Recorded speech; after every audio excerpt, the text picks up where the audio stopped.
Hello everyone and welcome to the channel of KV Teachers Guild. So students, today is Sunday and as usual हम लोग हर Sunday की तरह आज भी एक जीके की क्विज़ करने वाले हैं। आपकी सब्जेक्ट नॉलेज तो अच्छी होनी ही चाहिए, उसमें तो हम लोग आपके क्विज़ एंड ऑल करते ही रहते हैं, बट जीके भी कहीं ना कहीं अच्छी होनी चाहिए। कुछ ऐसे भी पार्ट्स हैं आपके अप टू क्लास 5th जो कवर नहीं होते आपके सब्जेक्ट में, लेकिन आपको उनके बारे में पता होना चाहिए, थोड़ा सा करंट अफेयर, थोड़ा सा अबाउट स्पोर्ट्स एंड ऑल।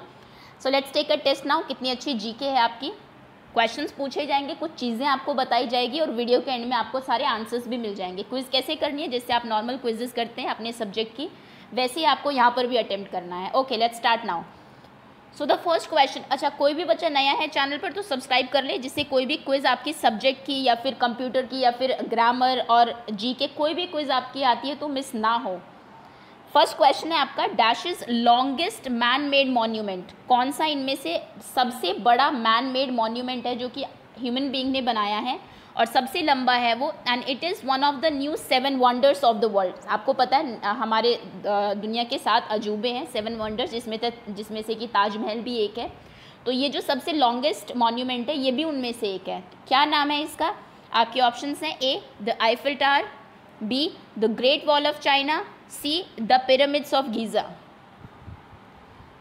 सबसे लॉन्गेस्ट मैन मेड मॉन्यूमेंट कौन सा है वर्ल्ड में? मैं पिक्चर आपको दिखा देती हूँ, वहाँ से क्लियर शायद आपको हो जाए। देखिए ये है सबसे लंबा, यहाँ से इस तरीके से ऐसे ऐसे ऐसे ऐसे, है ना।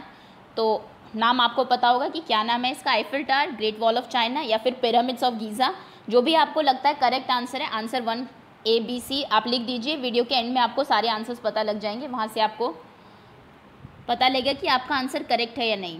Another picture of that monument. Next question is, what is national game of China? India का नेशनल गेम हमें पता है हॉकी है, पाकिस्तान का भी सेम है। आपके आसपास के जो कंट्रीज हैं उनके national games, flower, national animals, ये सब आपको पता होने चाहिए।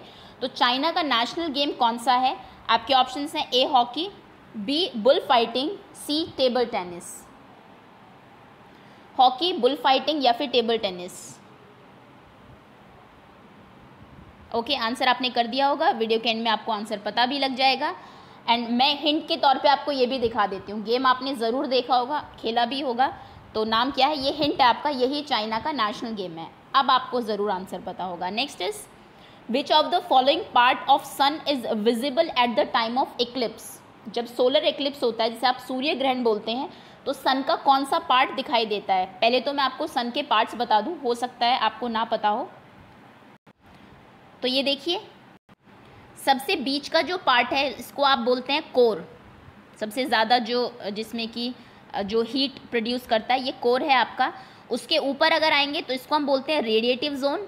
फिर नेक्स्ट अगर आएंगे तो उसको हम बोलते हैं कन्वेक्शन जोन। भले ही आप नाम याद ना रखें, लेकिन सबसे बीच का और सबसे बाहर का नाम आपको ज़रूर पता होना चाहिए, ये इंपॉर्टेंट है आपके लिए। नेक्स्ट उसके आगे अगर आप आएंगे तो उसको हम बोलते हैं फोटोस्फेयर, देन क्रोमोस्फेयर, और सबसे लास्ट का पार्ट होता है कोरोना, जो कि कोरोना को तो आपको आई एम श्योर याद रहेगा ही। बीच का पार्ट कोर और सबसे लास्ट का पार्ट कोरोना। और जब आपका सोलर एक्लिप्स होता है तो इस तरीके से होता है, बीच में आपको कुछ नहीं दिखाई देता, सिर्फ चारों तरफ से सन दिखता है, ऐसे ही होता है ना। तो बताइए ये जो सन का पार्ट दिख रहा है चारों तरफ वाला, इसको आप क्या कहेंगे? आई थिंक अब क्वेश्चन ईजी हो गया है। बीच में आपको पता है मून आ जाता है, ये मून है जो बीच में आ गया है, इसकी वजह से सन का बीच का पूरा पार्ट छुप जाता है और सिर्फ कॉर्नर्स दिखाई देते हैं। तो इसे आप क्या कहते हैं? फोटोस्फेयर, कोर या फिर कोरोना। ए, बी और सी। ओके, क्वेश्चन ऐसे भी आ सकता है, सबसे ज़्यादा कौन सा पार्ट रेडिएट करता है, फिर सबसे ज़्यादा हीट कहाँ पर होती है? तो सेंटर में, कोर में सबसे ज़्यादा हीट होती है। Next is, longest platform in the world is? सबसे लंबा प्लेटफॉर्म कहाँ का है पूरे वर्ल्ड में? इंडिया का है, ये तो आपको ऑप्शन से पता लग जाएगा। मैं पहले आपको पिक्चर दिखाना चाहूँगी। देखिए ऑलमोस्ट 1.3 किलोमीटर्स लंबा ये प्लेटफॉर्म है, उत्तर प्रदेश में है। जगह का नाम आप बताइए, पता है तो, नहीं पता तो एंड में आपको पता लग ही जाएगा। आपके ऑप्शन हैं, ए लखनऊ, बी गोरखपुर, सी इलाहाबाद। सॉरी नाम चेंज हो गया इसका, अभी प्रयागराज हो गया है, बट चलिए ऑप्शन में इलाहाबाद भी आप बता सकते हैं। कहाँ पर, किस जगह पर वर्ल्ड का सबसे बड़ा प्लेटफॉर्म है? लखनऊ, गोरखपुर या फिर Allahabad? Okay, next question is, the spherical miniature of earth is called? Earth को मिनिएचर होता है छोटा पार्ट, जैसे एक बड़ा एरोप्लेन है, आप मिनिएचर एक छोटा सा एरोप्लेन बनाएं उस जैसा ही, तो उसको मिनिएचर हम लोग बोलते हैं। एक वर्ड भी आपने सीख लिया यहाँ पर। तो अर्थ का जो मिनिएचर होता है, स्फीयर ही होता है, बॉल की तरह ही वो होता है, उसे आप क्या कहते हैं? पहले मैं आपको पिक्चर दिखा देती हूँ। देखिए ये है अर्थ का मिनिएचर, डेफिनेटली आपने आपके स्कूल में देखा ही होगा। इसको आप मैप कहते हैं, बॉल कहते हैं या फिर ग्लोब कहते हैं। What do you call the spherical miniature of Earth? अर्थ का छोटा सा एक मिनिएचर स्फेरिकल, जिसमें कि आपको बहुत सारे कॉन्टिनेंट्स के बारे में पढ़ाया जाता है, उसे आप क्या कहते हैं? मैप, बॉल या फिर ग्लोब? ओके, आंसर वीडियो के एंड में। Next is first confirmed corona case in India was found in which state? ये एक्चुअली मैंने कोरोना की एक अलग से क्विज़ बनाई थी, जिसमें कि कुछ इंपॉर्टेंट क्वेश्चंस हमने देखे थे जो कोरोना के बारे में आपको पता होने चाहिए। उसी से रिलेटेड क्वेश्चन है कि पहला कंफर्म केस इंडिया में किस स्टेट में आया था कोरोना का? आपके ऑप्शंस हैं ए केरला, बी उत्तर प्रदेश, सी आसाम। मैंने आपको बताया था कि एक स्टूडेंट था जो कि वान यूनिवर्सिटी में पढ़ता था and he came back to India, वो वापस आया था इंडिया में, तो वो फर्स्ट कंफर्म केस था इंडिया में जो कि कोरोना का था। वो किस स्टेट का था स्टूडेंट? केरला, उत्तर प्रदेश या फिर Assam? Okay, next question is Bihu is famous dance from which state? Bihu किस स्टेट का फेमस डांस है?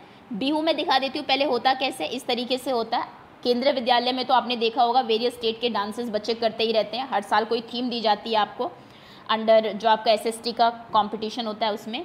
सो ऐसे ये बिहू डांस है, ये यूनिफॉर्म होती है of male and female dancers जो हैं। ये कहाँ का डांस है? आपके ऑप्शंस हैं A Kerala, B Assam, C Maharashtra. Kerala, Assam, Maharashtra. Bihu is a famous dance of which Indian state? Hint में दे दूं अगर आपको तो नॉर्थ इंडियन स्टेट है कोई। Okay, next question is which is the tallest volcano in the world? World का सबसे टॉलेस्ट, सबसे बड़ा वोल्केनो क्या कहाँ है? वोल्केनो क्या होता है? वोल्केनो एक्चुअली एक is a opening in earth crust through which lava या फिर वोल्केनिक ऐश कम्स आउट।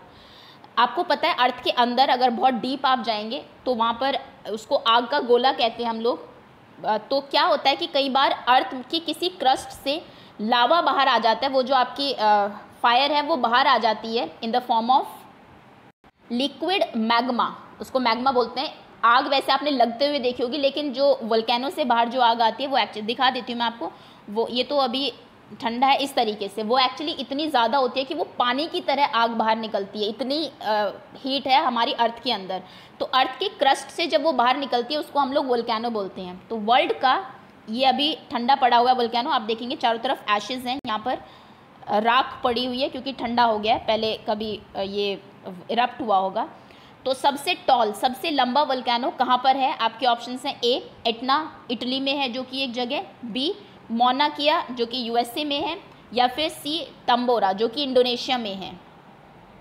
वर्ल्ड का सबसे बड़ा वोल्केनो, और ये सबसे बड़े वोल्केनो की ही पिक्चर है। ये कहाँ पर है? इटली में, यूएस में, इंडोनेशिया में। जगह आप भले ही नाम याद ना रखें लेकिन कंट्री आपको ज़रूर पता होनी चाहिए। ओके, आंसर आपको अभी पता लग ही जाएगा। 2 क्वेश्चंस आर रिमेनिंग, और ये जो इरप्ट हुआ था ये उस टाइम की पिक्चर है। Next question is Thomas cup is related associated with which game? Thomas cup किस गेम से एसोसिएटेड है? किस स्पोर्ट में थॉमस कप दिया जाता है? आपके ऑप्शन हैं A badminton, B billiards, C cricket. जैसे आप देखिए रणजी ट्रॉफी आपने सुना होगा, वो क्रिकेट से रिलेटेड है। तो ऐसी एक कप है आपका थॉमस कप जिसे हम कहते हैं, वो किस स्पोर्ट में दिया जाता है? बैडमिंटन में, बिलियर्ड्स में या फिर क्रिकेट में? मैं आपको कप भी दिखा देती हूँ। देखिए ये है थॉमस कप। काफ़ी कंट्रीज़ के बीच में एक कंपटीशन होता है तब जाके ये मिलता है। तो किस स्पोर्ट में ऐसा होता है ये आपको पता होना चाहिए, नहीं पता तो अभी पता लग जाएगा। Last question is which of the following person is called rocket man of India? इनमें से किनको रॉकेट मैन ऑफ इंडिया कहा जाता है? इनके बारे में अभी आपने काफ़ी सुना होगा, पहले मैं दिखा देती हूँ, एक सेकेंड। ये वो पर्सन है, बहुत न्यूज़ में रहे हैं अभी। 1 साल पहले ही जुलाई 22, 2009 को इन्होंने चंद्रयान 2 मिशन के लिए इसरो ने जो लॉन्च किया था अपना चंद्रयान 2, उसमें ये इसरो के चेयरमैन थे उस टाइम पर, और इनको इंडिया का रॉकेट मैन कहा जाता है। नाम बताइए कौन है ये? आपके ऑप्शन हैं ए नरेंद्र दामोदर दास मोदी, बी के सिवन या फिर सी कल्पना चावला। 1 जून 2015 को ये डायरेक्टर बने थे विक्रम साराभाई स्पेस सेंटर जो। अच्छा, इंडिया का space centre ISRO, Indian space research organisation, जो कि जितने भी स्पेस के बारे में रिसर्च होती है, हमारी स्पेस क्राफ्ट जाते हैं, मून पर जाते हैं, वो सब यहीं से लॉन्च होते हैं। आपको पता होगा इसका हेडक्वार्टर कहाँ पर है, बैंगलोर। ओके, इसरो के बारे में भी आपको पता होना चाहिए। अभी रिसेंटली लास्ट ईयर उन्होंने चंद्रयान 2 लॉन्च किया था, ये भी आपको पता होना चाहिए, जो कि बहुत न्यूज़ में रहा था, आपने देखा भी होगा उस टाइम। थोड़ा सा लैंडिंग में प्रॉब्लम की वजह से कुछ लास्ट में मिस हो गई चीज़ें, तो सक्सेसफुल नहीं हो पाया, बट स्टिल फिर से वर्क कर रहे हैं ये लोग। खैर, आपको रॉकेट मैन का नाम बताना था इंडिया के, आपको पता होगा। Now I am going to tell you all the answers. जहाँ पर भी आपने आंसर्स रिकॉर्ड किए, देख लीजिए कितने आंसर्स आपके करेक्ट हैं।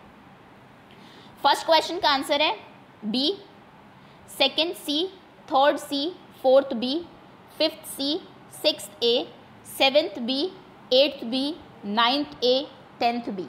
ओके, सो ये कुछ इंपॉर्टेंट क्वेश्चंस थे आपके ऑफ जनरल नॉलेज, जो मुझे लगता है कि अप टू क्लास 8 तक के बच्चों को, 3rd to 8th के बच्चे को इतनी नॉलेज होनी चाहिए। So that's all, thank you so much for watching.